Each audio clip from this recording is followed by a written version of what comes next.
with one meta monster and one midnight. We've got midnight versus Tokoyami happening for you guys.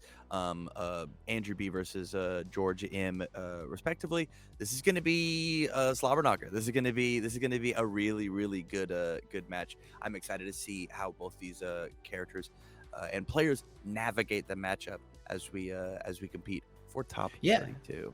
Yeah, I mean, this is an extremely interesting matchup. Midnight's been sung as one of the best rogue decks of the format, specifically for her favorable matchups into stuff like Hiroshima and Tokoyami. So I'm eager to see if George Machado of PPG fame can kind of bring that prophecy to fruition, right, and navigate his way, or if Andrew is going to be able to do as Tokoyami does and find lethality through any opposition whatsoever. Yeah, absolutely. I am ecstatic. I am excited, and I want to get right into the gameplay. Let's do it. Notably, as well, both of these players going to be on the chaos symbol for this game. Chaos being, the main Tokoyami symbol that a lot of players have shifted to. If you've been living under a rock, a lot of the stuff from Heroes Clash has really pushed chaos to the forefront as far as what it does for Tokoyami, and has all around just become a very strong symbol with a lot of the cards in Heroes Clash, leading it to be the premier choice of symbols for the Midnights as well. I think almost all the midnights who have topped, and probably all of the midnights who have signed up, have probably both been all been rocking the chaos symbol so far in these national events. Yeah, well, I mean it's a big change of pace for Tokoyami to be switching over to the chaos symbol. But Midnight, I believe, has been on chaos pretty much her entire life. Some people have dabbled with the void symbol. I mean, giving +3 speed by committing a foundation on something like a reciprocal burst feels very good. But there's something to be said about having access to, funny enough, Tokoyami's kit. Something like we see Stronger in Darkness built on George's stage here, is pretty incredible. Pretty incredible after you commit your character to either cycle your hand or get some speed and then proceed to pump up some damage as well. Yeah, and some really beautiful builds going on by both players. A very nice 4 build for Andrew going first, especially with double stronger in darkness. But then a really powerful 5 build on George's end, almost kind of necessitates you to respond with a little bit of a build back on your own.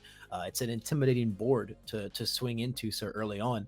And that's exactly what we see from Andrew. A really nice extension of his build, really showing off the power of all those zero difficulty foundations that the Chaos symbol allows you to play. Things like Stronger in Darkness, Basic Training, Request and Assistance, Release, Easily Excited. The list goes on, and really facilitates a lot of these going wide builds, especially as your 7 hand size character. Yeah, this is a pretty tough spot for George to be in here. This triple Stronger in Darkness build is pretty incredible. I mean, It's so intimidating. It's so it scary. combined with Tokoyami's commit, I mean, +4 damage on every single move. That 28 life is going to melt fast, and we still have 3 cards in hand. The ability to lift a shadow if we've checked it. So George has to navigate this either offensive turn and perfect him, or we need to put up our dukes and be prepared for the next. And we've just said that we're allowed to go in to Tokoyami's turn 3 with only 2 cards in our hand. That's very scary.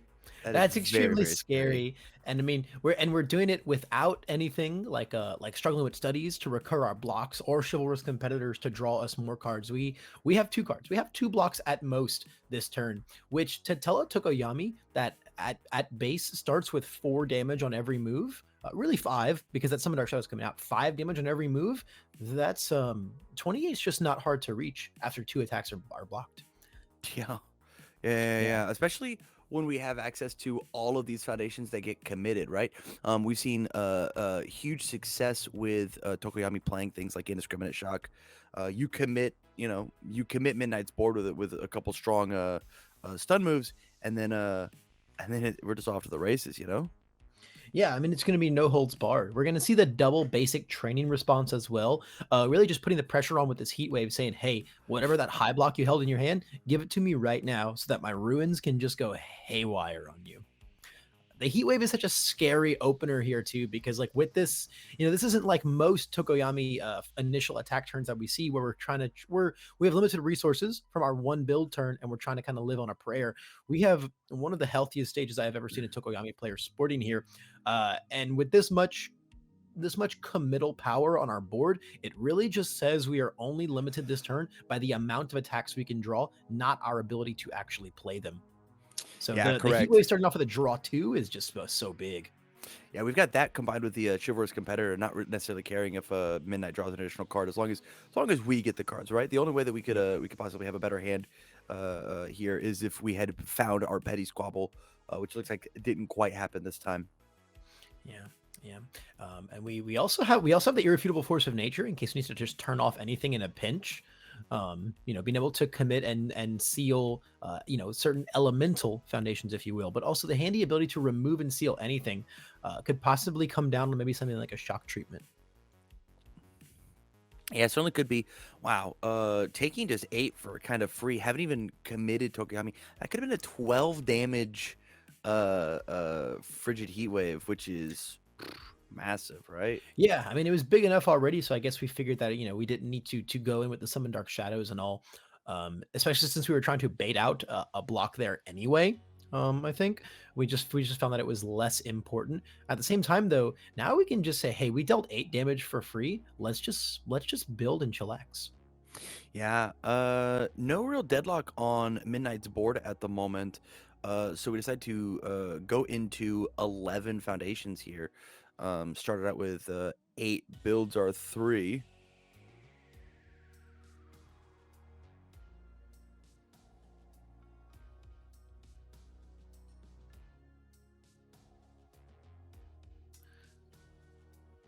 Yeah, this is a Um, this is a tough spot now. I mean, at the same time, like we don't really have a lot of one of the big things about chaos is its lack of deadlock threats. It doesn't have a ton. Most of them are on the attacks, and I don't think that we're going to be slamming down any blitz rushes. Maybe some double jab pummels. I don't know what the attacks look like in our chaos midnight deck yet. They're really famed for stuff like the twisting azure and dark shadow packages. Very similar attack lineups actually as Tokoyami's deck. So we might feel a little bit out pressured by Tokoyami's massive stage here. yeah, I'm pretty sure indiscriminate and home run commodore are big KO moves Mhm. in Midnight. Um, both having 3+ keywords, the ability to give more with things like easily excited, giving taunt, and the extra speed. So like we can certainly get the speed up pretty darn high. But the question is, with 6 cards, possibly 7 in Tokoyami's hand, can we break this wall? Or do we need to defend for another round? Excuse me. Yeah, we have such a massive disparity of block zones in our hand for sure. We haven't even picked up a summon dark shadow this turn either, so we still have that. Really looking at 7 cards in hand, find that invisible seventh. We've got things like release. We've got chivalrous competitors to extend it even further. Self-assured can manipulate the rivals' attack zones, leading to really easy Oh. lead-ins into breaker blocks. And we're seeing one of the most powerful cards in Midnight's whole kit to fight the meta coming in on the other end that we want to see it at, not in our card pool, but in our check. Somnambulism being an extremely powerful ultra rare from Heroes Clash for Midnight, allowing us to commit the Rivals character is one of the strongest things we can do against a lot of the top decks right now. But it does come at a very, very heavy price as it's a Midnight only enhance, and the check in the bottom right corner of that card, that number down there, is not one we're as used to seeing. It's a 2 check. It is a 2 check, and honestly, Sonambulism is not very good in about half of the meta, right? Sonambulism versus Kirishima, a godsend. That card's Oh, so good. beautiful. Sonambulism versus Tokoyami, I turn his character online. I just say, hey, all my moves now have -1 damage for the rest of the turn. So definitely a card we're probably going to see get sided out. Ooh, I love this. The power of midnight. Enhance commit. I don't like these 4 cards. I would like to draw 4 fresh ones. We thought Petty Squabble was good. This is good. One-sided Yeah. discard 4, draw 4. Nuts. Absolutely nuts. This is the power of midnight, right? Have you ever looked at your hand in the middle of the game and went, man, I could really use a mulligan right about now. Well, that's exactly what we're going to see George do with the power of Midnight here. Midnight being, again, one of the really, really unsung character cards of the game so far, coming out way, way, way back. What feels like ancient history almost at this point, in the early days of those first few provisionals, being one of the promo characters for that.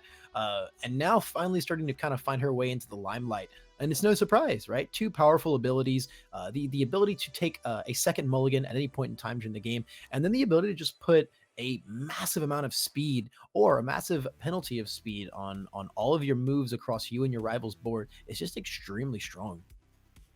Yeah, absolutely. I mean, this is going to get an extra +4 speed. We've got charge, powerful weapon, and now the taunt keyword due to the easily excited. Mhm. That feels incredible. Feels amazing.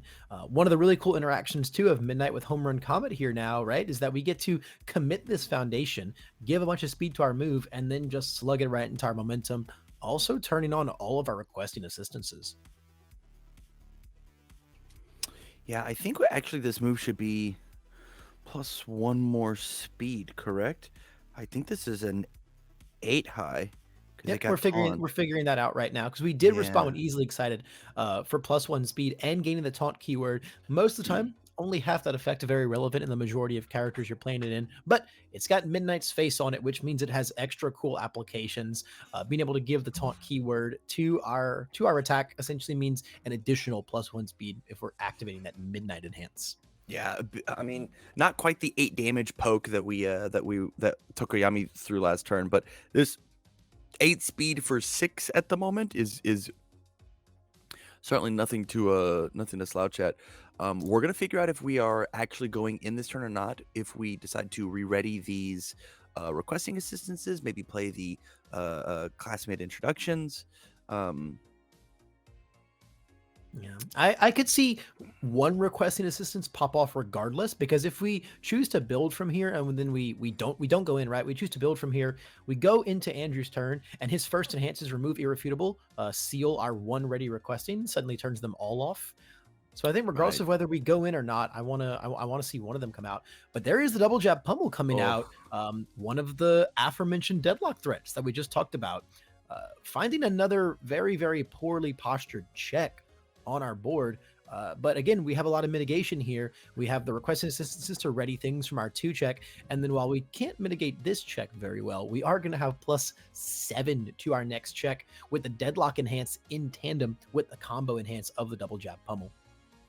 yeah. The big thing here about um, the big thing here about our bad checks is we wanted to commit these cards in order to give a bunch of speed, right? This Right. is gonna be like a 6 damage pummel coming in. Um, with the requesting, excuse me, with the stronger in darkness. Tokoyami, as soon as we get committed, gets to mitigate that a little bit. But the Mhm. goal is let's commit my entire board as Midnight, make my move so fast that even though you have a healthy stage, Tokoyami, you still can't block anything. Yeah, when being able to start pushing +3, +4 speed on all of our moves is what when really Midnight as a deck starts to get out of hand in tandem with the massive damage moves that come out of the chaos symbol.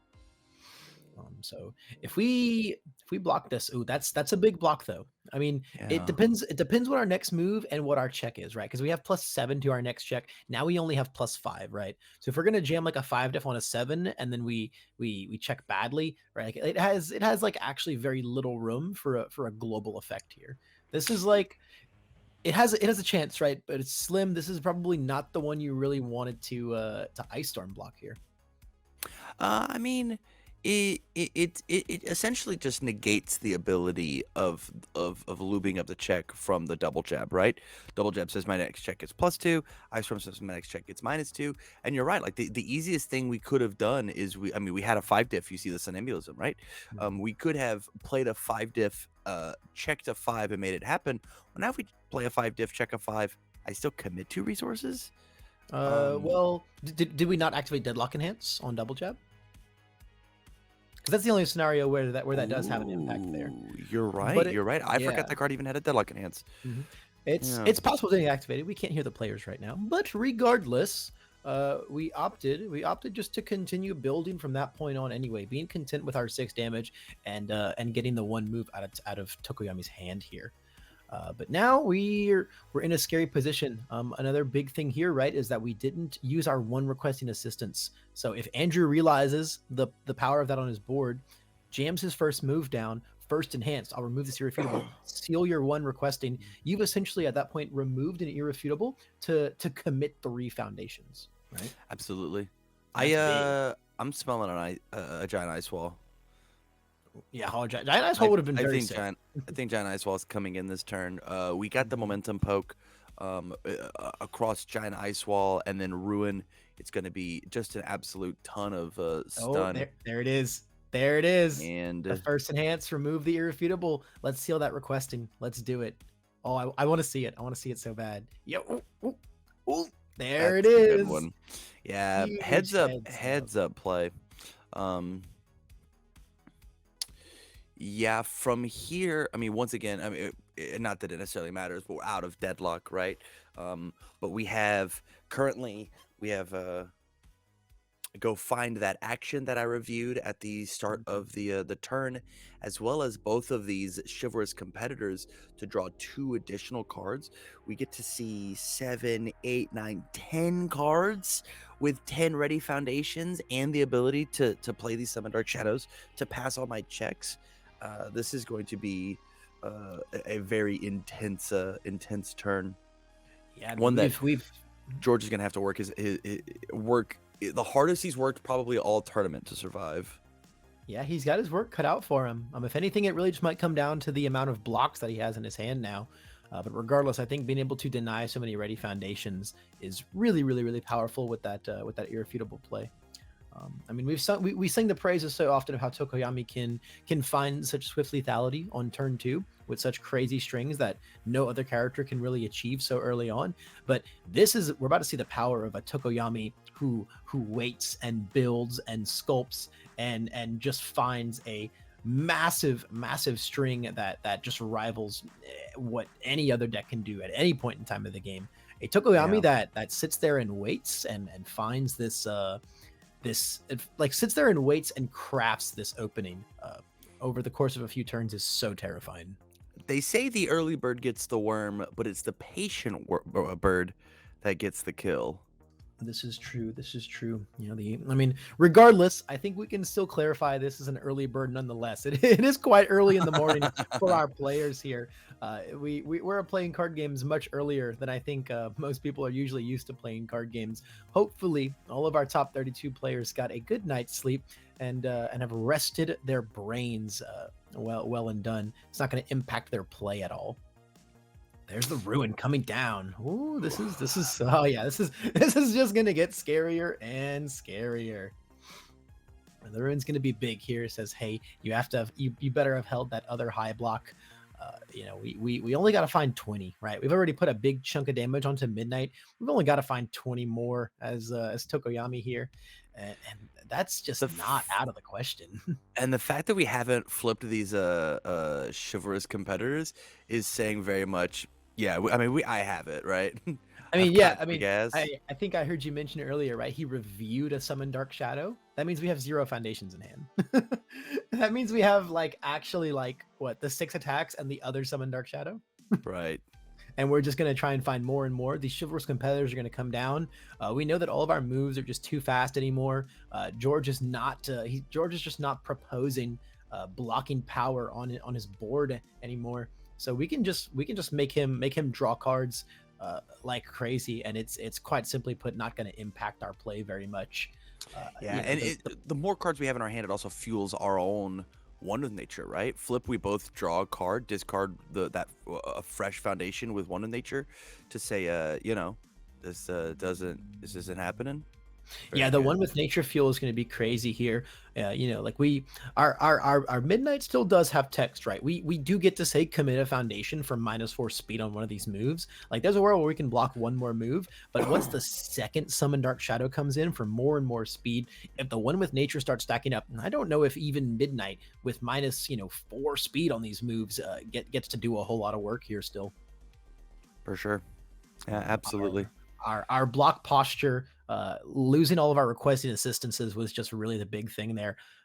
I think if we can really narrow down the linchpin success of this turn to anything, and now we're discarding attacks for one with nature. This feels like the ultimate BM now. I had this happen to me one time versus Ben Shoemaker. He was playing a character that said after you deal damage twice per turn, discard a card, draw a card. And I knew the game was over when I was at full life, and on his first hit, he discarded an attack. And I went, oh, okay, so you've just got 7 attacks in your hand. All right, cool. That's where you say, I see what's going on here. Yeah, this is what the situation feels like.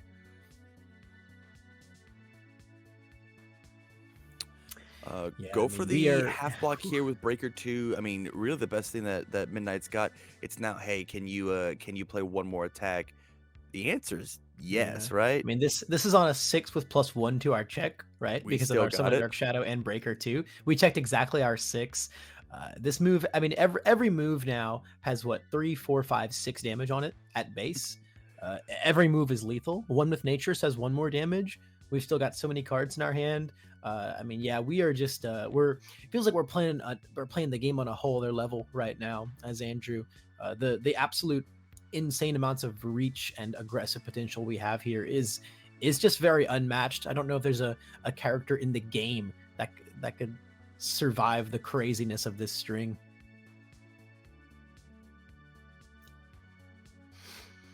Yeah, it looks like we started the cycle before we did our cut, so we're just going to reset that real quick, make sure everything is right. I mean, this attack is lethal if we find one ranged attack off the top, right? So we're currently coming in as a 6 damage move, 7, 8, 9, 10, 11 with 1 with Nature if we decide to use it. And so, I mean, George's only hope to not die to this exact attack is to miss the ranged. Yeah, it's hard to find any hope right now as George. We have to miss the range and have no other moves when we're discarding moves from 1 with Nature. I just don't know if there's a world where there's not the gas in our hand for Andrew to close things out here. I think we're I don't want to count Machado out here, but I think we're going to be working our way towards a game 2 scenario very quickly. So much damage. Oh my goodness. Oh my goodness. Wowzers. George putting his hands up saying, hey man, relax. It's not that serious, bro. Hey, don't shoot. I'm picking my cards up, man.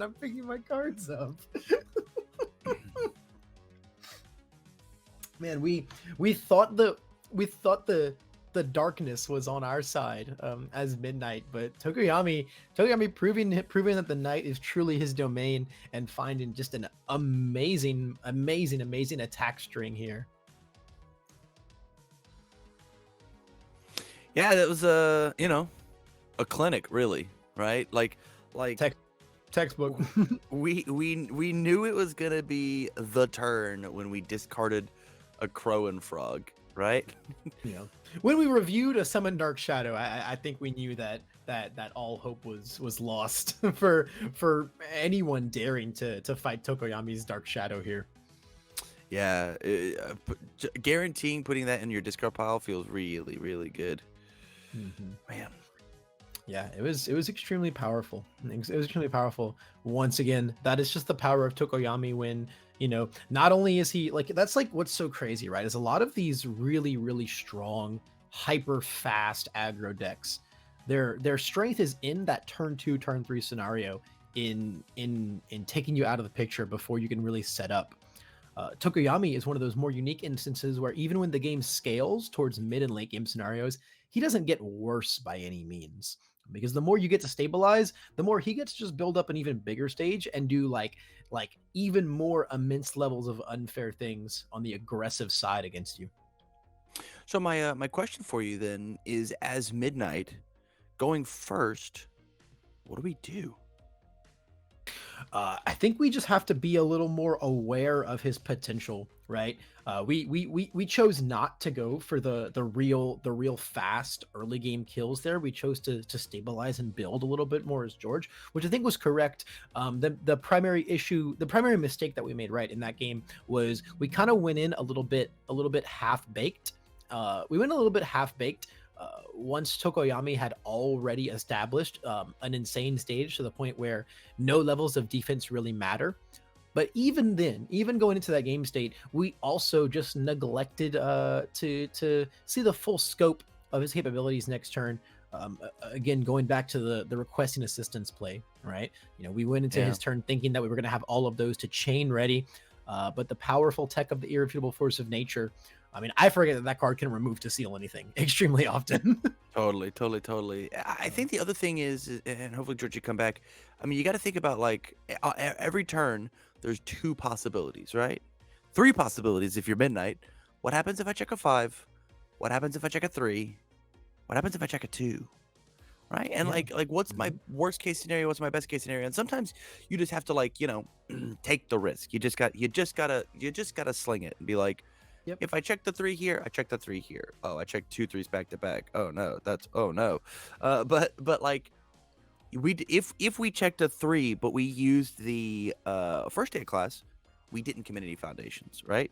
And so like I think just like mitigating your risk as much as possible. I mean, it saved us 2 foundations, which meant on that last move we had the ability to, use our struggling studies to lift a card back and attempt to possibly block a third time.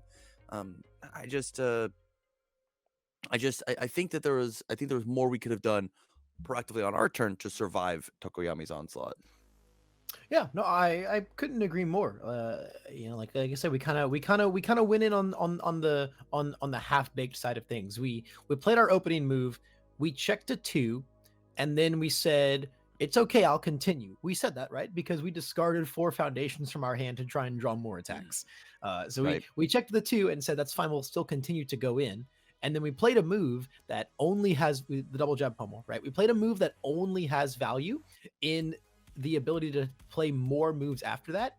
We committed more foundations to play that, and then we didn't play more moves. We stopped going in. We didn't find lethality there, and then we just ended up going into Andrew's, like godlike board state, feeling extremely half baked and not having progressed the game state aggressively or defensively any real way. So not only do I want to see a little more awareness from George in this game, I'd like to see a little more commitment towards one aspect of his gameplay as well, right? Combining those two viewpoints to hopefully lead him into bringing this to a game 3 scenario.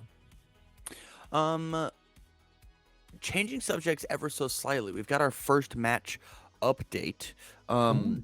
We have Jacob Johnson has already taken down his top 32 match, moving on to top 16. So has Cody uh, uh, Jacobitz. Jacobitz. Yes, winning over Andrew Holder. Yeah, so our first 2 winners inching out really early on in the round. It looks like we also have Ben Lambright coming in victorious over Zach Paisley. Yeah, so we've got JJ, Cody, and Ben Lambright all progressing into the next round. Since we saw him on stream yesterday, we know that Jacob Johnson is playing Air Giro. We know that Cody is playing Ojiro, I believe, on the Earth symbol. And then I'm not sure what Ben Lambright is playing, but he is also has the honor of moving on to our next round. So some I believe he's really also in Kirishima. He's been a big on fan of Kirishima. Kirishima for a while. Makes sense. We do have very similar to our Dallas Nationals. We do have a lot of Kirishimas in these top cuts. We've got a few cool outliers as well. We have a couple Ochako ones coming back into the limelight. We have 2 Midnights in the entirety of our top cuts. We have a Nomu, which is almost unheard of in a lot of these recent events. We've got an Ochako 2. We've got a Kamui Woods. There are some really cool things going on in these top cuts. And of course, so many Tokoyamis really hot off the success of Barrett Bryant in Dallas. All these Tokoyamis looking to claim similar fame. It was Barrett Bryant, and he had a little help, but Nope, we won't did it talk all on about his that own. here. Did it all on Well, his own. Mastered that deck list perfectly. well. Man, so this is a pretty interesting move right here. The pillar swing coming down on George's board. How do you feel about this attack in Midnight? I love this attack. This card's Yeah, got a million keywords. it's got a lot of them. I think it's got what 4, right? Charge, weapon, slam, and stun 2. That's a lot of keywords. A 7 mid for 8 essentially a 7 difficulty, right? It's a 6 difficulty. We got to commit 1 foundation to give it 4 speed. A 7 difficulty, 7 mid for 8. That clears itself if it's fully blocked is not terrible. Like it's Yeah, not the I worst completely thing we agree. could have. It's not the worst thing we could have by any means. Unfortunately, when the checks don't come in early game, it can feel a little bit worse. But that is the price of having such powerful moves in your deck. A swing and a miss, if you will, on the pillar swing there. Not entirely though, as we did get a momentum out of it, and then we're going to build down a request and assistance to take full advantage of that momentum. So a successful poke, even though it didn't deal damage, depending on how you want to look at it. Yeah, this is certainly feeling much better for Midnight. But I mean, checking a 3 on that pillar swing, committing our 3 resources is going to possibly give Tokoyami the opening that he needs in order to swing big. And we are starting off the same way that we started last time, but checking significantly worse here. Opts to go for this, hit the plus the damage, and I think our goal here is to draw to build back up to our 10 foundations like we did last game, and then stave off Midnight until it's our turn to play the game. Yeah, Heat Wave is really cool here because we get to play this attack really reactively, right? If George just opts to take this entire attack on the chin and we draw foundations, then we can build, right? If he commits things and puts resources towards blocking it, leaves himself wide open, and we drew a bunch of attacks, we then get to play those attacks if we so desire, right? We get to be very reactive about how we deal with this poke, just like we get to do with the Crow and Frogs in this deck. Yeah. This card is this card is so good. It's draw 2 on at least a 4 damage move, and Tokoyami makes it that much bigger. I mean, we saw last game it came in for 8 damage. Your flow cards are not supposed to do 8 damage. Your flow cards are Yeah, supposed to do 4 damage and have a nice day. yeah, I mean, and 5 speed. Yeah, your flow cards are not supposed to be your bombs, but that's the power of Tokoyami, right? Everything is a bomb. Ooh, the Ice Storm coming in is very cool Yeah, here. this This is is an very cool. interesting choice. I think holding this for the breaker block, our hand like must just be pure gas. We gotta have 2 more of these in our hand in order to play one of these. That's how I feel, at least. Quite possibly. Yeah, it's possible. I'm definitely eager to see. You know, we talked about how reactive Andrew gets to play this turn. This is the opposite. This is the opposite of what I thought would follow up George not blocking it and the specific attack that we played. But we got another chunk of damage in there and put some very solid foundations on our board. The self-assured is going to be really big this turn, I think. Hopefully letting us manipulate some more nice breaker blocks like that, or even like maybe a cheerful uppercut block to really slow George down. Ooh, I think if Tokyo is playing cheerful uppercut, he's no longer on that like ranged package, right? That card's got charge punch, so that would come out of left field, from a different baseball field, not even our left field, but somebody else's left field. Surely would. You To know, catch it's me. one of those cards that could possibly exist in our sideboard, right? If we need to True. be a little bit more defensive or just stop combos, right? Yeah. How good would it feel to have George play his opening move, block it with a cheerful uppercut, put the top card of his deck into his card pool, and then say, "Hey, you want to play that double jab pummel in your hand? Not anymore. Combo charge is no more." Speaking of out Yeah. of left field chaos attacks, the Jolt here is another one that we've seen some of the Tokoyamis implement. We're just seeing it on George's side of the field this time around, but a really strong card nonetheless. Yeah, love the jolt. Going to be able to turn off specific foundations, namely this one with nature. 19 health is 2 attacks for Tokoyami, right? And so if we can just chew through and force the block to not happen, then that's going to feel great.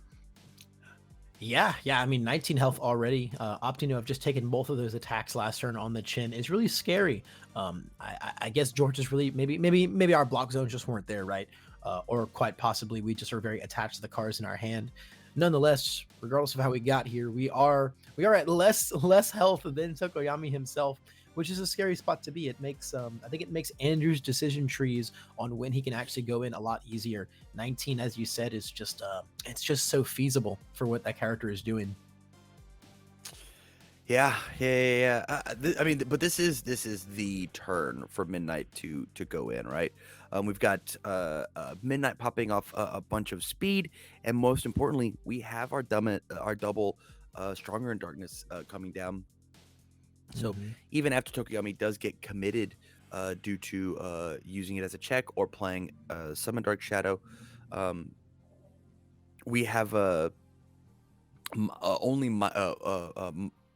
a net +1 damage on all of Midnight's moves, Yep. which one of the ways that Tokoyami, stays alive and feels so good is this character is not a 20 health character. This character is more like a 24 health character because of being able to mitigate that -1 damage, -1 damage, -1 damage across, multiple turns.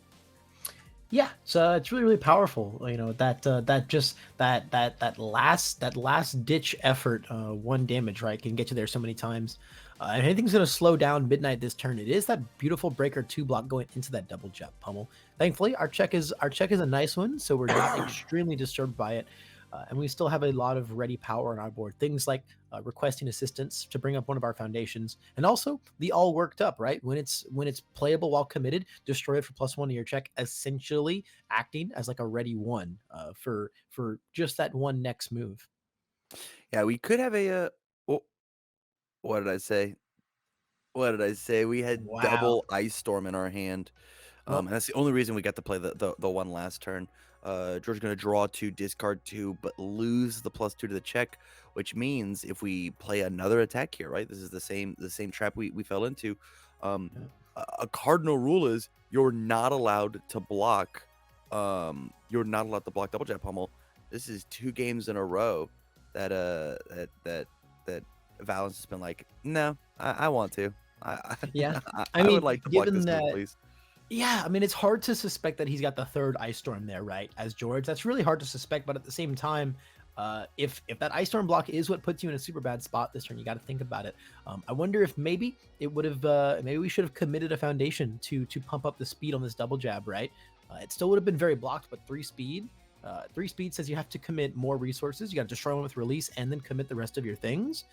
It says that after this move, even though you get to breaker to me, I get to just go in no holds barred, right? With no possibility of you being able to stop anything else.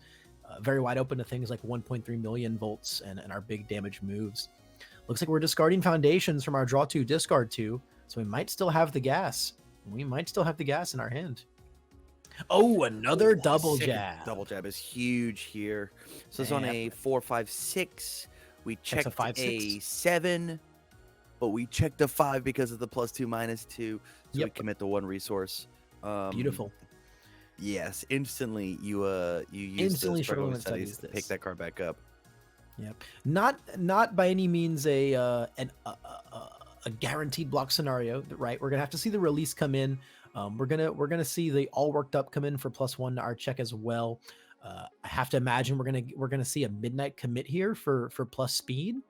That would let us put this into a 6 speed move, right? We've got charge punch and combo on this attack. Right. I mean, that makes sense to me. Um, Commit the it face says down. Yeah. It says that Andrew's not allowed to check bad here, right? Our block is going to be on a 6 speed. Well, our ice target's on a 6, 7, 8, 9. We can check a Yeah. 5, which is actually a 7, commit our last 2 resources. But we actually just opt to take this one, holding these resources for saying, hey, you committed a foundation for 3 speed. Okay, that's fine. I'm not going to block this. I'm simply Oh, not going to block it. The 1.3 here is big. this is Checks an 8. huge. Checks an 8 between our double jab pummel combo +2 and our all worked up. So this is a hard binking. What just happened? Opted Did to we destroy the destroy a ready dis- foundation? destroyed a ready I foundation guess to it. keep the damage on the 1.3 minimal. Interesting. Yeah, that is interesting. I would have destroyed. I would have destroyed literally anything else. Yeah, I don't think I would have gone for Literally any that other play. move. I think I would have gone Because for that play. the other thing that that does is it leaves you with a ready foundation, and it forces Midnight to commit another resource in order to commit it down. Right. Mhm.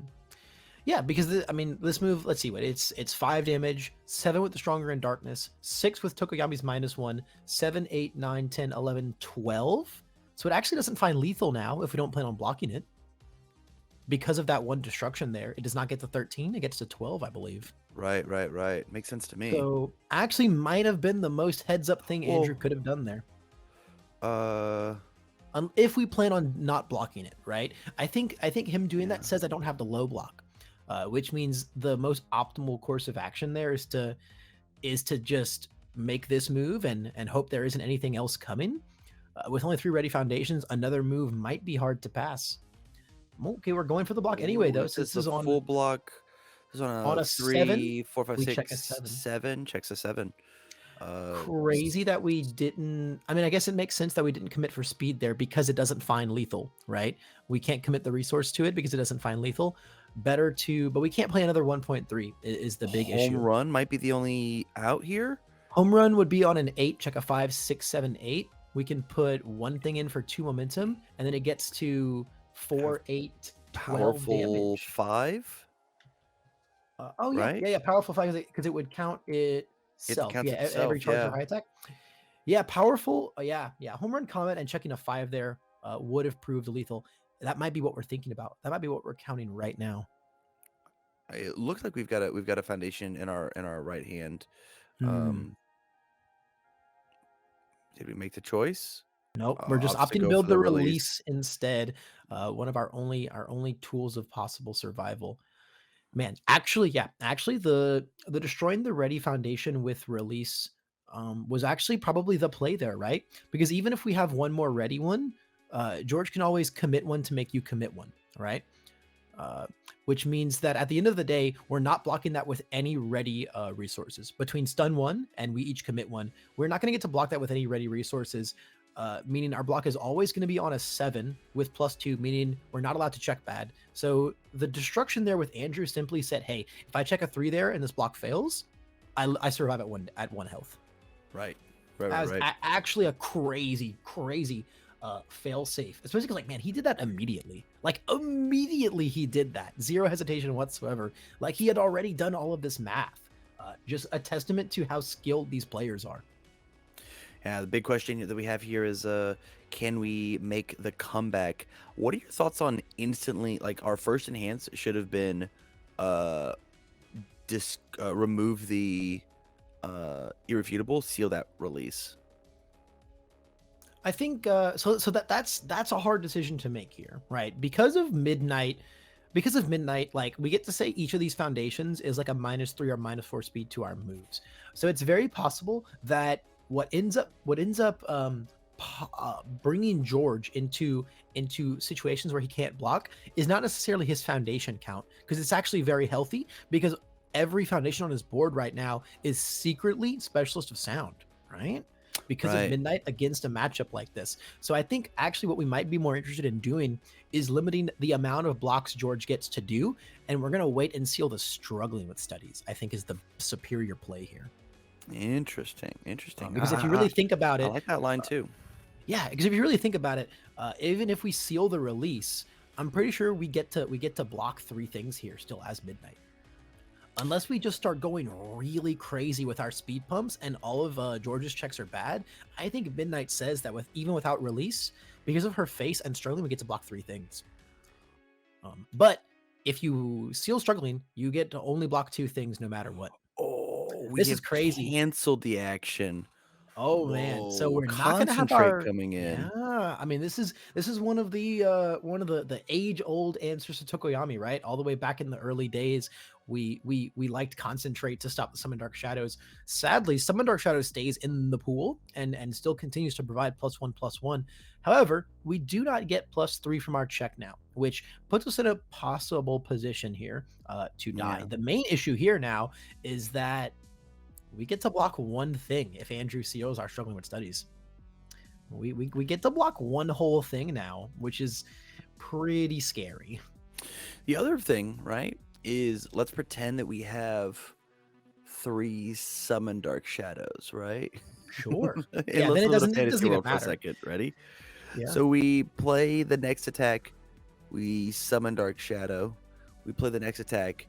If we don't instantly play the summon Dark Shadow, we get to struggle with studies, pick up the concentrate, and negate the next one, the third one, Yeah. which is cool. That's a neat line. That's a line I've never had to think about.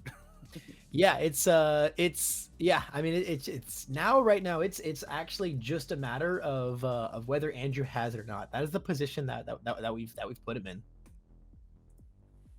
Oh, does concentrate remove? Concentrate does not remove. Nope. It asks you to remove a foundation, I believe, or maybe destroy a foundation. Either way, you do have to get rid of one of your foundations as It part of says the cost. part of its cost is remove, destroy one foundation colon. Yeah, so it removes itself. You don't Yeah. remove I thought the it stated the foundation. card pool. It stops my entire thing. I will say, and then chat. Let's look at summon. Oh, for Summon Dark Shadow. Yeah. Give me 1 second. Pause, fellas.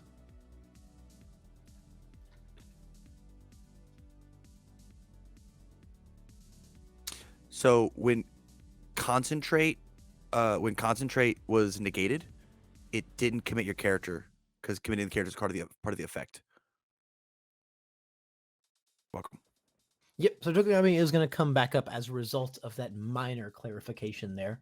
Um, while we're sorting that out as well, and we're continuing to play our super awesome moves here, we've got a couple more clarifications for our top 16 rounds. We've got Jose Norono coming in victorious over Christian Pagan, and we've got William Anderson III coming in victorious over Joseph Zimmerman. So Jose and William both traversing their way into the top 16 round and continuing to play for the rest of the day until victory finally escapes them. Big congrats to those two guys.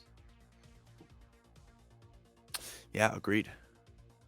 I am in the process of going back to the Play UGN app, trying to find. Oh yeah, that's where I'm getting my updates. I'm just refreshing every now and then. Yeah, so the Twisting Azure is really big here.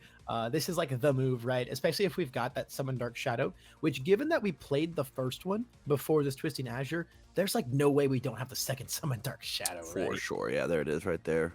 Yeah, there's no way we didn't have it there. No way that we're burning our singular Summon Dark Shadow while we're not on our Twisting Azure Inferno. There's just no way we make that play, especially because we don't have things like Stronger in Darknesses right now to actually pump up the damage on Twisting Azure, right? We've got One with Nature, so at most we can give +2 to it, which is just barely enough, right? So the Summon Dark Shadows is coming in big here. Having 2 of these is just going to start making everything super crazy. And then now we're at 2 life now, and this is not where you're supposed to play this card. This is not where this one's supposed to be. I feel like we've said that so many times across the whole weekend. I mean, we drew it with Heat Wave, right? Correct. Yeah, that's just what it has to be. Love the restraint of not drawing bonus cards, not milling bonus cards. We counted as soon as we milled the 3 off of the fridge and we drew the 2. And we knew, hey, I got 3 5s on top of my deck. I know I can't draw cards. I know I shouldn't draw cards. We're just swinging stuff. Yeah, I mean it's just so powerful, man. So crazy. The ability to just manipulate your check so hard and be so deep into your strings. You know, we've got 2 foundations committed. We are 5 cards into our card pool. The big thing here, though, right, is we've got these 2 Summon Dark Shadows. There's not a ruin in sight, though. So these 2 Summon Dark Shadows are very much chilling when it comes to the progressive difficulty front of things, and might make it a little bit, like I mean, at the end of the day, though, right? Like we only actually need to play 1 more move. So as long as we can play a move on a 9 again, which with a 1 buff to our check globally from Twisting Azure isn't hard at all. We've got the Irrefutable to seal the Struggling with Studies. So we're really only posturing 1, but we've got the 3rd Summon Dark Shadow. We've got the last Summon Dark Shadow. There it is. Actually. The handshake comes in, and we had an Ice Storm to follow it up. Yep. Wowzers, that's pretty good. Actually crazy. Super duper crazy, man. Huge plays there. Huge plays there by both players. Really, the Concentrate coming in and trying to do as much as it can to mitigate the insane aggro coming out from Andrew's in, but unfortunately his Tokoyami turn was just too proficient and too massive. I mean, think about it this way, Tamron. In the show, right? Tokoyami's got 1 Summon Dark Shadow. That thing's pretty crazy powerful. Imagine if he had 3 of them. Yeah, that is pretty good. Well, the thing is about Summon Dark Shadow is not representing the one thing; it's representing each and every shadow swinging in. So I'm cool with it. I'm cool with it. Yeah, look, I'm cool with it. You're cool with it, and I think Andrew is very cool with it as well because it means that he's progressing all the way into the top 16, moving into the next round. Very, very victorious, and big congratulations to him. Excited to see the rest of his run through this. Yeah, and congratulations to George making top 32 at one of the biggest tournaments ever hosted is no small feat. So claps in chat for him as well. With that said, you guys, there's still so much more game to be played. We're gonna take a small break. We're gonna see if we can jump into a game that is between games, and don't go anywhere. We'll be right back.